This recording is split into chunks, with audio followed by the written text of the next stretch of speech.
Hello guys, welcome to Physics Grad. This is the part 1 in the series on how to change variables when we are dealing with integrals. And in this video we are going to consider change of variables when the functions are expressed in terms of one variable. So let us begin. So for this, first let's consider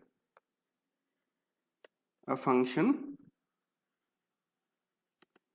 f of x where such that another function such that d f of x by dx is going to be small f of x, okay?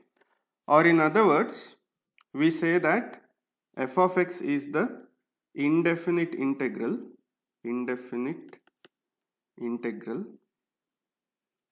of f of x, because this operation implies that integral f of x dx is equal to f of x, okay, because integration and differentiation are in a sense inverse of each other. Then let x be dependent or expressed on some other variable u, okay? So if that is the case, then according to the chain rule, I can write df by du if x is dependent on u as df by dx times dx by du, okay? So this implies that f of x of u is the indefinite integral of df by du, just like how df by dx is the indefinite just like how f of x is the indefinite integral of df by dx, which we call as small f of x, okay? So this implies that, so now if you consider the integral x1 to x2 f of x dx, okay?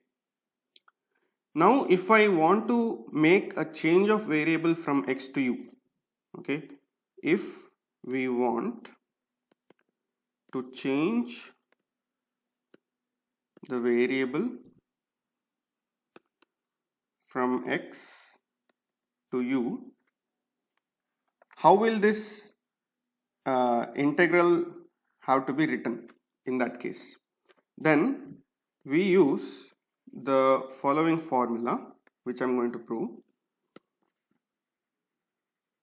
which says that integral x1 to x2 f of x dx is equal to integral u1 to u2 f of x of u, which means we have to write the function in terms of u, times dx by du, okay? So this is the rule that, or the formula that we need to use if we want to change the variable from x to u when we are dealing with functions of one variable, okay? And we are going to prove this now. So, but before proving, here the following assumptions are made. F of x is assumed to be continuous at least in the range x1 less than or equal to x less than or equal to x2, okay? Also, x when expressed as a function of u is defined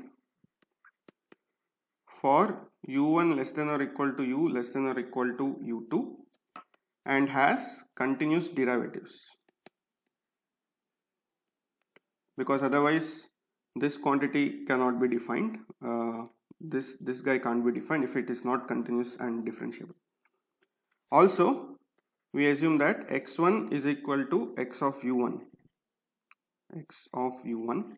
and x2 is equal to x of u2, and finally f of x of u, that is f as a function of u, is continuous for u1 less than or equal to u less than or equal to u2. Okay, so these are the conditions that must be satisfied in order for this formula to remain valid. Okay, so now let us prove this proof. Since df by dx is equal to f of x, this implies that integral x1 to x2 f of x dx should be equal to f of x2 minus f of x1. Okay, so let me call this the equation 1. This is because capital F of x is the indefinite integral of small f of x. Okay, and when we have a definite integral, when we substitute the limit, we have to take the difference between the integrated result from the final point to initial point. So similarly f of x of u is the indefinite integral